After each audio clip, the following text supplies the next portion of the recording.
Welcome to Conversations Live. For more than a decade, we've brought you the best in books, entertainment, celebrity interviews, and current events. When the movers and shakers of the world have something to say to you, they say it to us first. Here's your host, Cyrus Webb. Welcome back, everyone, to Conversations Live. I'm your host, Cyrus Webb. Glad you all could join us once again. But for a radio audience tuning in at WYAD 94.1 FM and WYADonline.com, we're glad that you all can be with us. Also, tuning in through iHeartRadio and Amazon Music Broadcast. We're glad you all could join us as well. This is part of our News You Can Use segment here at WYAD.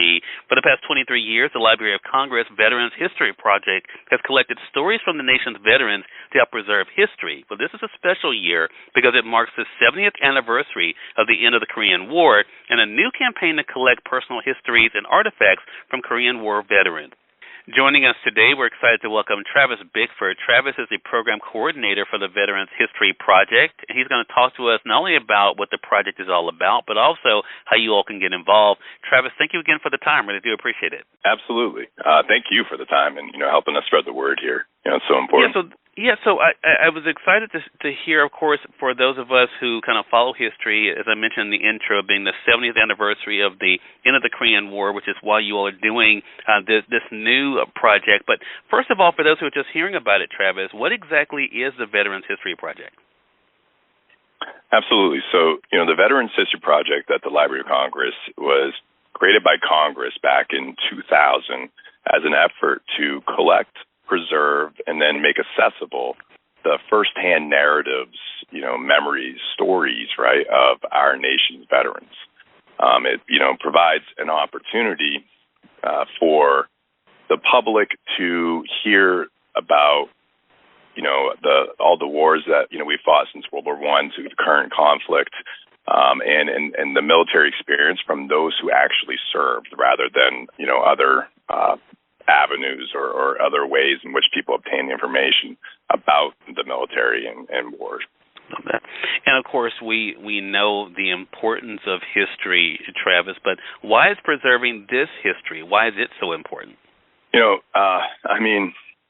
When you have a history like ours where we have been in, so many major conflicts and wars, and we donate, we dedicate so much of our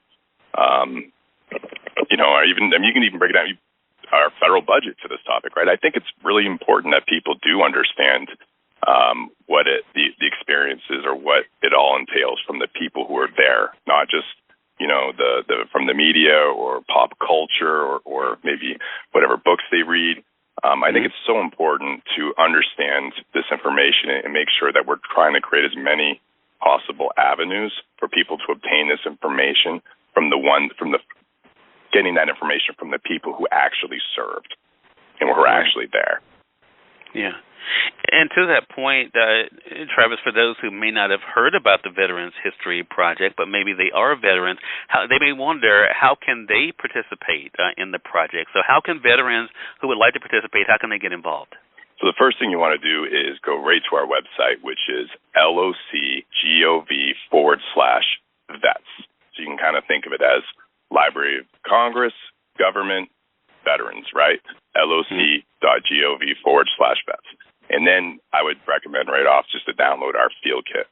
Our field kit will provide all the information you need, right down from the required forms to an instructional video on how to conduct an oral history, even how to set up the physical space for the interview, right? It'll give you all the various requirements, the 30-20-10 rule, so you need at least 30 minutes of an oral history, 20 pages of unpublished memoir or diary, or 10 original photographs and letters, right? All that information is packed right in there in that field kit at loc.gov/vets.